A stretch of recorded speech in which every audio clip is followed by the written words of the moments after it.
Alright, so let's dive into something that's pretty fascinating and super relevant, Donald Trump and how he completely shifts the meaning of words. You know how he says stuff like build a wall or promises to end the Russo-Ukrainian war in a single day?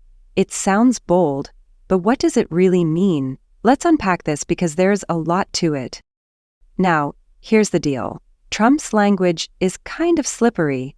His supporters often say they don't take him literally, but seriously. But who gets to decide what seriously even means? That's where things get tricky. Honestly, it's part of his appeal. It's like he pulls you into this exclusive world where you feel like you're helping him define reality, almost like being in a secret deal-making session with the president himself. Wild, right? This ambiguity isn't just random, though. It lets Trump appeal to totally opposite groups at the same time. Like, during his presidency, both pro-Palestinian activists and people who supported Israel annexing the West Bank voted for him. Crazy, right? Both sides knew he was playing both of them, but they each thought maybe they could strike a deal with him. Now, world leaders in Moscow, Kiev, and beyond are scratching their heads over Trump's bold promise to resolve one of Europe's biggest conflicts since World War II in just a day. It sounds impressive, but how would that even work? Trump likes to throw around phrases like peace through strength, winning, and putting America first. But what does strength actually mean? Is it about the U.S. stepping in as a kind of protective big brother? Like, maybe guaranteeing Ukraine's air defenses to avoid a nuclear catastrophe caused by stray Russian bombs? Or does it mean forcing Ukraine to make painful compromises, like giving up its sovereignty? In Moscow, though, Putin isn't exactly rushing to the table. He thinks he's holding his ground on the battlefield.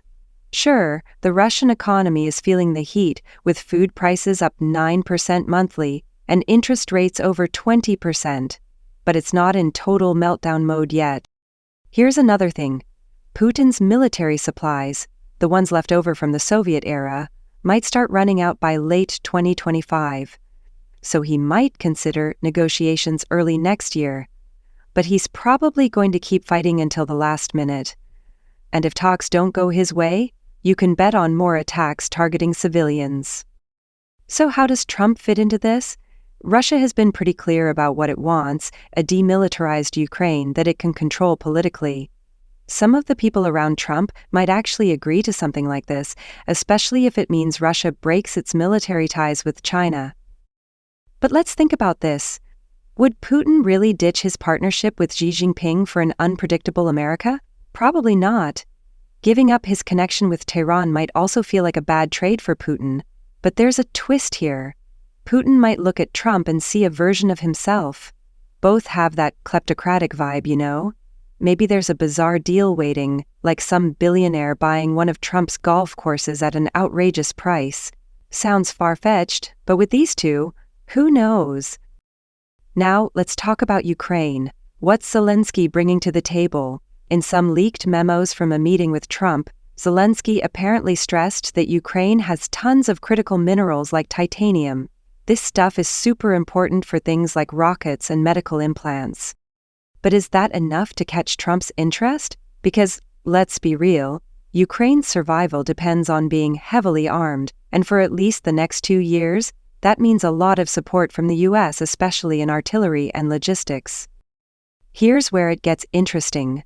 While Trump talks about bringing Russia and Ukraine to the table, the real negotiations might end up being with Europe and Britain.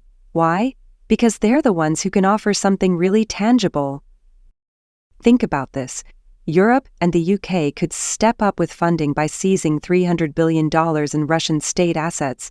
That's a massive bargaining chip.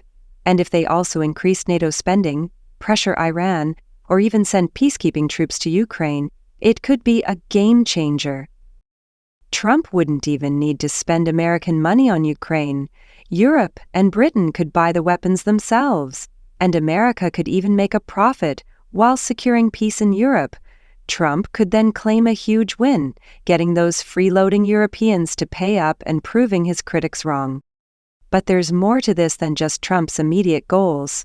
Over the past year, researchers have been digging into how Americans, especially Republicans, view their country's role in the world, and here's what they found. A lot of people want America to focus more on itself. The idea of an international rules-based order is not something most Americans think about, but at the same time they know the U.S. can't totally isolate itself. They understand that America relies on global supply chains for food, cars, defense, and medicine. And they're worried about how countries like China and Russia are gaining control over those supply chains. So this is the moment where the meaning of words like security, strength, and alliances is up for grabs. Trump's ambiguity might seem confusing, but it also creates an opportunity. Maybe this is the time to redefine what those words mean and figure out how to make them work for everyone. What do you think? Can Trump's approach actually lead to solutions? Or is it just more chaos? Let me know your thoughts because this is one discussion that's far from over.